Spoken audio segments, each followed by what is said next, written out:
Yes, hello everyone. So today we are going to start with the types of prospectus. So we have the different types of prospectus and అందులో first one వచ్చేసరికి shelf prospectus. Shelf prospectus. So see the by the name itself, it will be called as shelf. Shelf అంటే ఏంటండి? Like we'll keep some records. We'll keep some records in the cupboards లో దాచిపెడుతూ ఉంటాం కదా. Like it will be treated as the whenever you required. You can take from that self. ఆ యొక్క documents మీరు ఏదైతే దాచిపెట్టారో అవి తీసుకోవచ్చు కదా. అండ్ అలాగే ఇక్కడ కూడా సెల్ఫ్ ప్రాస్పెక్టస్ అంటున్నామండి. సెల్ఫ్ ప్రాస్పెక్టస్ అంటే ఏంటని అంటే means a prospectus in respect of which the securities or class of securities included there in are issued for subscription in one or more issues over a certain period without the issue of a further prospectus. Like దీని meaning ఏంటండి అంటే for example this is year 1, ఓకేనా. Jan, ఆ తర్వాత May, July, October, December. అయితే first జనవరిలో మనం shares issue చేసామండి. అంటే మీరు ఎప్పుడు షేర్స్ ఇష్యూ చేసినా గుర్తుపెట్టుకోండి, you need to give the prospectus కంపల్సరీగా ఇష్యూ చేయాలి. ఇప్పుడు జనవరిలో షేర్స్ ఇష్యూ చేసినందుకు ప్రాస్పెక్టస్ ఇష్యూ చేసాం. సేమ్ మళ్ళీ మేలో మళ్ళీ మనకి ఫర్దర్గా ఫండ్స్ కావాలంటే మళ్ళీ ప్రాస్పెక్టస్ ఇష్యూ చేసాం. మళ్ళీ జూలైలో కావాలి, మళ్ళీ ప్రాస్పెక్టస్ రెడీ చేయాలి. మళ్ళీ అక్టోబర్ అంటే మళ్ళీ ప్రాస్పెక్టస్. ఇలా ఒక ప్రతిసారి ఇష్యూ చేసే ప్రతిసారి కూడా మనం ప్రాస్పెక్టస్ రెడీ చేయాల్సి వస్తుందా? ఇలా చేయొద్దు. ఇలా చేయాల్సిన అవసరం ఏంటండి? ప్రతిసారి ఇంకొక 2 monthsలో మళ్ళీ ఇష్యూకి వెళ్తున్నాం, మళ్ళీ ప్రాస్పెక్టస్ ఎందుకు? ఒకటే ప్రాస్పెక్టస్ ప్రిపేర్ చేసి నెక్స్ట్ టైంలో కూడా మేము అదే యూటిలైజ్ చేసుకుంటామని చెప్పొచ్చు కదా. మళ్ళీ ప్రింట్ చేయడం, మళ్ళీ కస్టమర్ ఇన్వెస్టర్స్కి ఇవ్వడం, వాళ్ళు మళ్ళీ అదేదో కొత్త డాక్యుమెంట్ అని చదవడం. సో అంతెందుకు, పెద్ద చేంజెస్ ఏమి లేవనుకోండి. Like you can prepare the shelf prospectus in respect of which the securities or class of securities included there in are issued for subscription in 1 or more issues. ఒకటి లేదా అంతకంటే ఎక్కువ ఇష్యూస్కి సేమ్ ప్రాస్పెక్టస్ యూటిలైజ్ చేస్తున్నామండి. For certain period without the issue of the further prospectus. ఇంకా ఫర్దర్గా మళ్ళీ prospectus issue చేయకుండా ఇదే ప్రాస్పెక్టస్ అనేది యూస్ చేసుకోవచ్చు. అసలు అవసరం ఏంటి సార్ చూద్దాం. నీడ్ ఏంటి? Why the self prospectus? వాటి యొక్క నీడ్ ఏంటో చూడండి. A company is required to issue prospectus each time it accesses the capital market. అంటే షేర్స్ కోసం మార్కెట్లోకి వెళ్ళిన ప్రతిసారి కూడా ప్రాస్పెక్టస్ అయితే ఇష్యూ చేయాలి. This is mandatory. It leads to unnecessary repetition for a company which makes more than one offer of the securities in a year to mobile the funds from the public. So అన్నెసెసరీగా రిపీటెడ్గా మనం ప్రాస్పెక్టస్ని print చేసి ఇవ్వాల్సి వస్తుందా? Repetition వస్తుంది. So mobile funds కావాలన్న ప్రతిసారి కూడా మనం అగైన్ మళ్ళీ అదే రిపీటెడ్గా ప్రాస్పెక్టస్ అనేది ప్రింట్ చేస్తున్నామండి.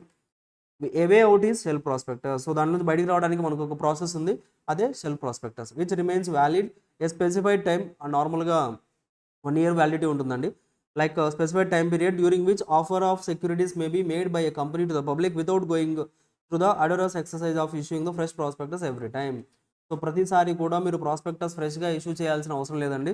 So you can directly go for the public ఇష్యూకి వెళ్ళిపోండి. ప్రాస్పెక్టస్ ఆల్రెడీ ఇంతకుముందు ఇచ్చారు కదా, మీరు కాకపోతే ముందుగానే చెప్పాలి ఇవి షెల్ఫ్ ప్రాస్పెక్టస్ అండి, మేము మళ్ళీ ఇవ్వము, మళ్ళీ ఫర్దర్ ఇష్యూకి వెళ్ళినప్పుడు ప్రతిసారి కూడా మేము ఇష్యూ చేయమని మీరు ముందుగానే క్లియర్గా చెప్పు ఉంచాలి. So that is the shelf prospectus.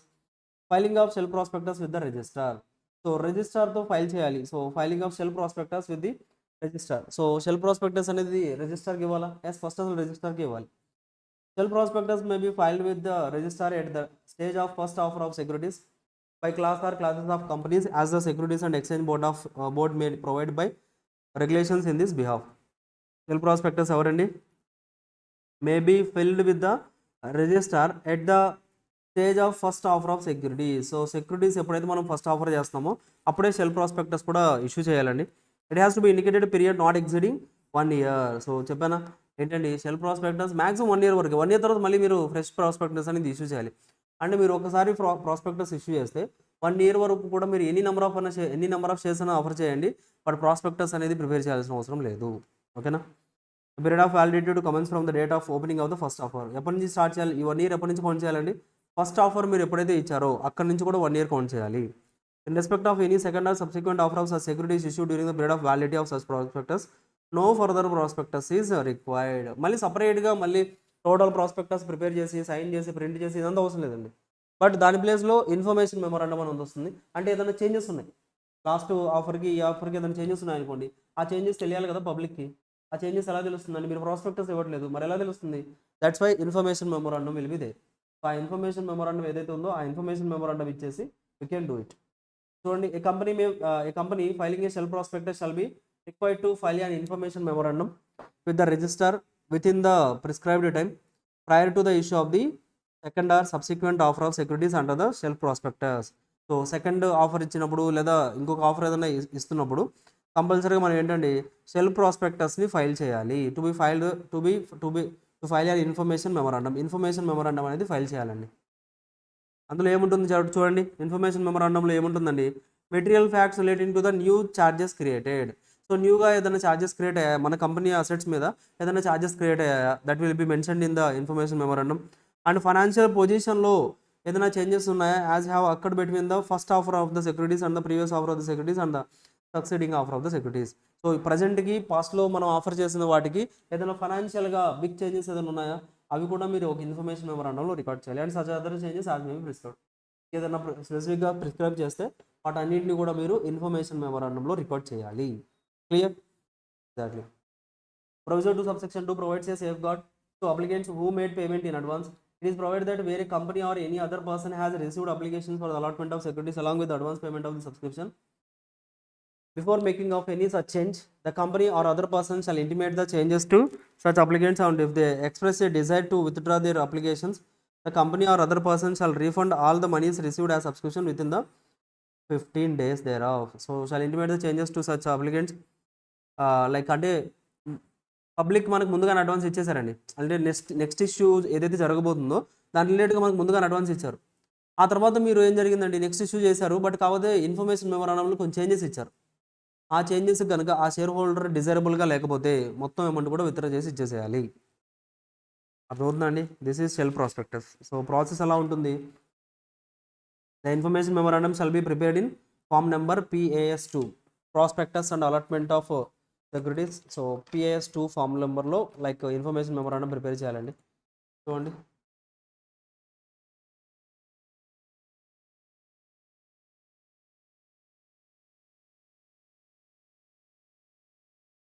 This is the information memorandum PAS2. ఏమేమి ఉన్నాయండి, like form language, English, reference instruction, particulars company name ఏంటి, లైక్ కంపెనీ ఐడెంటిఫికేషన్ నెంబర్ ఎంత, గ్లోబల్ లొకేషన్ నెంబర్ ఎంత ఉందా, కంపెనీ నేమ్, అడ్రస్ ఏంటి, email ID ఏంటి, details of the self prospectus, అంటే ఎన్ని సెల్ఫ్ ప్రాస్పెక్టస్ అంటే ఆ డీటెయిల్స్ ఎన్ని నెంబర్ ఆఫ్ థింగ్స్ ఉన్నాయి ఏంటనేది, ఎప్పుడు రిజిస్టర్ దగ్గర ఎప్పుడు ఫైల్ చేశారు, ఎప్పుడు ఇష్యూ చేశారు, పీరియడ్ ఆఫ్ వ్యాలిడిటీ చెప్పుకుంటామా 1 year మ్యాక్సిమం ఉంటుందని, ఆ వ్యాలిడిటీ కూడా రికార్డ్ చేసుకోండి.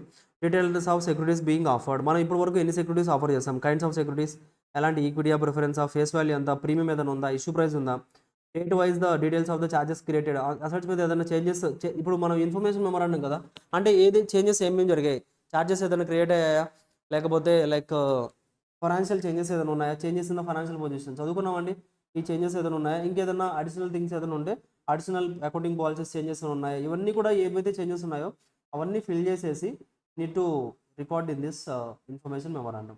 అర్థమవుతుందండి? This was in the PAS2 ఫామ్లో ఇవన్నీ రికార్డ్ చేయాలి. It shall be filed with the register along with the fee as may be provided. So fees కూడా ఏదైనా ఉంటే ఫీజు కూడా పే చేసి you need to file with the register. So మీరు information memorandum ఏదైతే ఇచ్చారో దాన్ని మనం డీమ్డ్గా we assume that is the prospectus, ఇక అదే ప్రాస్పెక్టస్ కింద అర్థం చేసుకోవాలండి. మళ్ళీ ఒరిజినల్గా మీకు ఫుల్ ప్రాస్పెక్టస్ అనేది ఇవ్వడం జరగదు. అర్థమైందా? This is all about the shell prospectus.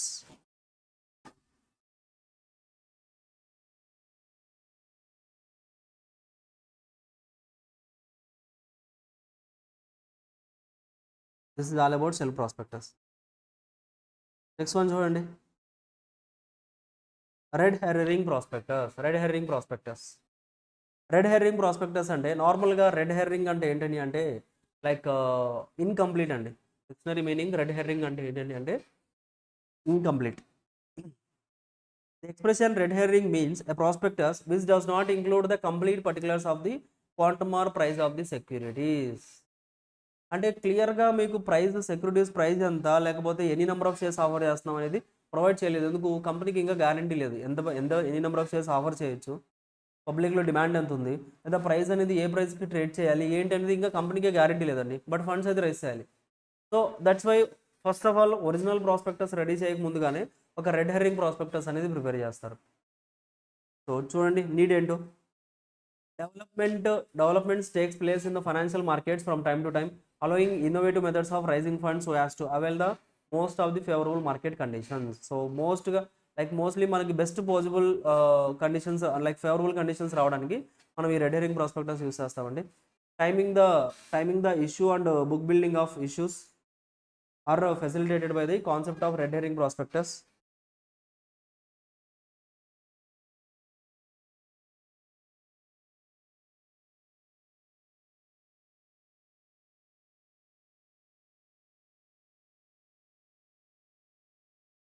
So దీన్ని మనం బుక్ బిల్డింగ్ కాన్సెప్ట్ అని కూడా అంటామండి. అంటే ప్రైజెస్ మనమే డిసైడ్ చేయాలి బేస్డ్ అపాన్ ద డిమాండ్ని బేస్ చేసుకొని, కస్టమర్ రిక్వైర్మెంట్స్ని బేస్ చేసుకొని మనమే ఒక ప్రైస్ అనేది డిసైడ్ చేస్తూ ఉంటాం. దాన్ని మనం బుక్ బిల్డింగ్ కాన్సెప్ట్ అంటున్నాం. Timing of issue the red herring. A company are proposing to make an offer of securities may issue a red herring prospectus prior to the issue of the prospectus. Prospectus issue చేయక ముందుగానే red herring prospectus అనేది issue చేయడం జరుగుతుందండి. Company proposing to make an offer అంటే main prospectus కాదు, ఇవి red herring prospectus. Filing. A company proposing to issue red herring prospectus shall file it with the register at least 3 days prior to the opening of the subscription list. మీరు ఎప్పుడైతే subscription start చేద్దాం అనుకుంటున్నారో subscription start చేసే ముందుగానే ఒక 3 days ముందుగానే you need to give the red herring prospectus అనేది రిజిస్టర్కి ఇవ్వాలి. Red herring prospectus shall carry the same applications as are applicable to the prospectus.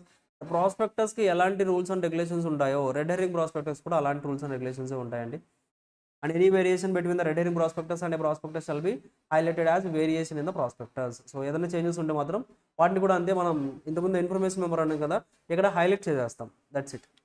This is the red herring prospectus. అని ఇక అబ్రిడ్జ్డ్ prospectus అని ఒకటి ఉంటుంది. అబ్రిడ్జ్డ్ ప్రాస్పెక్టస్ అంటే ఏంటి? Nothing but అబ్రిడ్జ్డ్ prospectus is nothing but A summary statements. నార్మల్గా original prospectus ఎంత ఉంటుందండి? ఒక 400-500 pages ఉంటుంది. చదువుతారా మీరు 400-500 pages? No one can read. So that's why at least information అనేది ఇన్వెస్టర్స్ ఎవరైతే ఉన్నారో ఇన్వెస్టర్స్కి బేసిక్ ఇన్ఫర్మేషన్ అన్నా పాస్ అవ్వాలి అనేది తెలుసుకొని ఈ అబ్రిడ్జ్డ్ ప్రాస్పెక్టస్ అనేది ఇంట్రొడ్యూస్ చేయడం జరిగింది. అంటే here will give the summary of the prospectus అనేది ప్రొవైడ్ చేయడం జరుగుతుందండి ఈ అబ్రిడ్జ్డ్ ప్రాస్పెక్టస్లో. So is a summarized form of actual prospectus containing the silent features of the prospectus to cut the cost involved in the publication of large number of prospectus which has to accompany the application form. Abridged prospectus accompany the application form numbers ఉంటాయండి ఇక్కడ కూడా అంతే. So that's it. అంటే అబ్రిడ్జ్డ్ prospectus అనేది కంపల్సరీగా ప్రతి share holder కూడా అబ్రిడ్జ్డ్ prospectus అనేది ఇవ్వాలి. మీరు ఒరిజినల్ ప్రాస్పెక్టస్ ఇచ్చినా ఇవ్వకపోయినా ప్రాబ్లం లేదండి. అబ్రిడ్జ్డ్ ప్రాస్పెక్టస్ అయితే మ్యాండేటరీగా ఇవ్వాలి. ఓకేనా? That's it. So that's it for now. Thanks అండి. We'll meet in the next class with the next concept.